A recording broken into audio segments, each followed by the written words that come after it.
Now I have a problem, because chances are you know what this country is, and maybe even this one, but I guarantee that none of you know what this one is. You see, this here is Aruba, an island country off the Caribbean, and I've been told that they have some of the prettiest beaches and views out there, which made my fiance and I want to visit there as our next big trip. Except when I tried to look up the best places to eat in Aruba, I really couldn't find much info on anything, so I decided with my mission to explore this unfamiliar land, and try every single food they have to offer, to ultimately see what their culture is like and see what kind of cuisines they're hiding from us. And what better way to start off than some classic Dutch pancakes, which, fun fact, Aruba is actually owned by the Dutch, so you'll see some of their meals being influenced by them. This place had an enormous selection of pancakes, but I ultimately decided on a vegetable cheese ham variant. These aren't like your traditional batter pancakes, but more so something that resembles a crepe. I love the collection of flavors in each bite, and this was a great commencement to the trip. Also grabbed some mini dessert pancakes because I am a growing boy after all. Afterwards, we did some exploring of the island just to familiarize ourselves. I didn't know this beforehand, but Aruba actually hosts quite a diverse group of creatures here. The first of which were these cute little iguanas. As someone who only ever grew up with deers, this was quite the culture shock. I want one. Thus, our stomachs grumble again, just in time for lunch. We stumbled upon a place that serves fish sandwiches, but the main stars were these two local dishes in front of us. The first dish being called panbati, which tastes like how it looks, a cakey, thick piece of bread. Next to it was something called an Aruban potato salad. The color looked absolutely wild for this dish, but it had a nice sweet eggy taste to it. Overall, a pretty simple but satisfying meal. Next, we also tried to look at some local stores, but I'll be honest, I didn't really understand what was going on. The first store we went to had way too many flamingos displayed for my liking. The next store made me feel uncomfortable with their ketchup being in bags. Lastly, we went to a toy store where I found this Aruban knockoff Pikachu. Pretty cursed. The owner gave me some weird looks for recording in there, but that's okay. For dinner, we went to a nice steakhouse, which doesn't really classify as Aruban food, but it still has some good eats like these Korean lettuce wraps and of course a New York strip. And obviously we can't end the first night without a dessert run. We found this popular jollof spot that operates out of a van. Now Aruba is a pretty hot and humid country, so this definitely helped my ass sweat just a little less. But what was more interesting was this McDonald's right next door. They only serve desserts, no burgers, no fries, no nothing. But since I just ate, I will have to come back another time. Oh, look at that. As cool of a concept this place was, they only served the basics like soft serves and McFlurries. It's not like they had special Aruban flavors, but I'll never say no to some extra calories. Now we gorged ourselves a lot today, but it was because we knew tomorrow was gonna be a pretty hectic adventure. The next morning we woke up bright and early to be greeted by a Jeep truck because we decided it was a good idea to go on a local tour of the country in efforts of finding some of the more natural scenery. Little did I know this would be a very painful trip. Some of the things we saw were long stretches of deserts, which of course has some cactuses.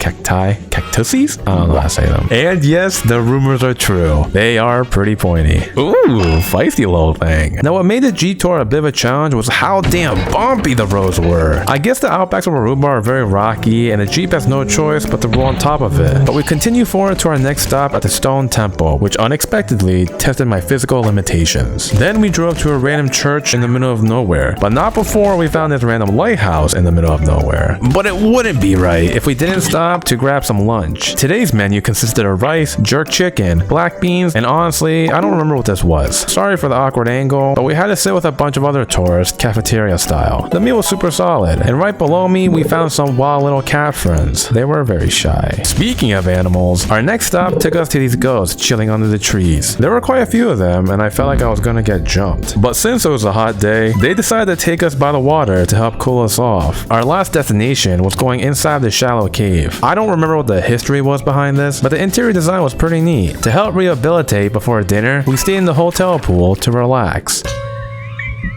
How'd I do? And I also had my first of many drinks on the trip. And I just want to make it clear, I am not an alcoholic yet. But this trip made me consume way too many beverages than I could remember. And one of them was Aruba's most iconic drink, the Aruba Ariba. Basically their version of a fruity rum punch.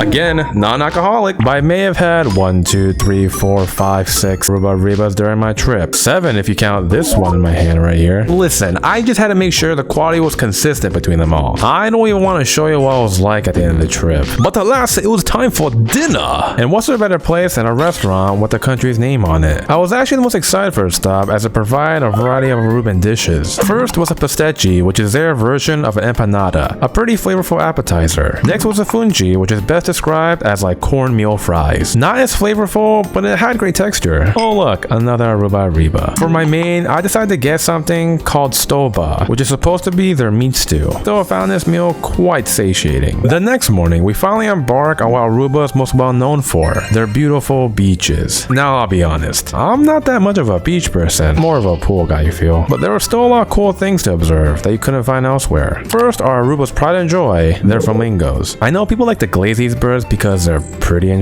but low-key, they're a little creepy to look at, and to make it worse, I'm not sure if they like my mighty presence all that much. Next were more iguanas, but like way more iguanas. I even saw one having a snack break. Next was a pigeon, which I normally wouldn't care about, but they had these weird black rings around the eyes, as if they're a superhero. Then I saw a pelican peacefully nesting on some trees, and at this point, it just felt like I was speedrunning my Pokedex. Lastly, at the beach, you'll find some cabanas in the distance, and we actually rented one towards the end of the video. And I know that doesn't sound interesting, but to our surprise, we would find something there that day that would nearly shut down the whole beach. When we got back to the main area, we decided we couldn't get enough of the sand and ate at a restaurant where you sit on, you guessed it, another beach. Now to be fair, this was one of the nicer dining views we've had, and even had a little crowd friend to accompany us. The main selling point of this experience was that the ocean was supposed to touch your feet as you eat. Yeah, not that much contact. We first got some drinks, classic, and then followed by our food. The food was okay. I just got a basic seafood pasta, and afterwards, to my surprise, my little dogs were still dry.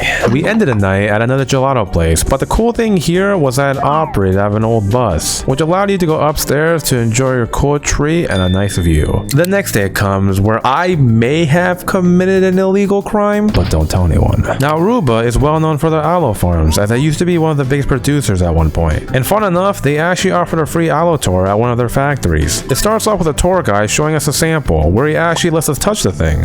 Ooh, slimy. Next, we head inside where we see more of the inner operations into the aloe products. They showed us these prepared videos of what they do. And honestly, I'm just gonna come clean. When I was originally recording, I did not see this sign over here. So maybe I should stop showing more of this stuff, like right now. The tour ends at their in-house shop with all their aloe products. I've used these on my butt rashes before, so I definitely would recommend. For lunch, we went to the Dutch Pancake House one more time because the food was just too good to pass up. But for second lunch, we stopped by this hut that served yet another unique Aruban dish. After my Aruba Reba, I was presented with a dish called keshi yenya, which is basically a cheesy, meaty stew. I think this dish had good intentions, but the execution was a little meh. We did a few more side quests on our last day here. First, I ate s'mores for the first time ever, which I accidentally burned too much of. Went to a shack to eat some acai bowls, which were the only fruits I've had all trip. I'm very malnourished. We stopped by a convenience store for a popular Aruban dessert called kokodushi, which was coconut ice cream in a real coconut shell.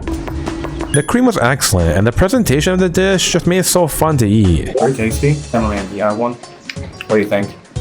Yeah, just use the coconut. It's very creamy. Do you think this is worth $8? No. I would definitely have this again. Now, I've seen this beer brand Balashi all over Aruba, so I wanted to be part of the fun. I'm not a beer person, so this just tasted like any other beer to me. Want to try a sip? No. I then drank more again. Hey, don't say it. We then sat at Starbucks where I just end up saying, what? What? Then comes the last day, where we arrived at our rented out cabana. Honestly, it was nice being able to sit close to the water with all the amenities included. We spent most of the day there, but as we were leaving, we saw something creepy move between the floorboards. In a quick panic, we decided to alert the resort staff to take a look, only for them to bring their entire squad and the rest of the beach with them. And to our surprise, they found a giant fucking snake. And this wasn't even the craziest part of the day. For our last night here, we decided to go on a pirate ship in the middle of the ocean, but it was an all-you-can-drink pirate ship. Not an alcohol. I'll be honest, I don't have that much footage of everything that happened here because I was too drunk to record myself, but thankfully my fiance captured me with my best moments. It's a good thing I didn't get sick next morning. And this concludes our beautiful trip to Aruba. Funny enough, I originally came here for the food, but oddly was more gravitated towards the wildlife. If you ever come to this country, try out all the things I've shown. Just don't be like this guy. Hey, thank you so much for watching, and shout out to all the members. If you want to see what we ate in our last trip, then click this video here.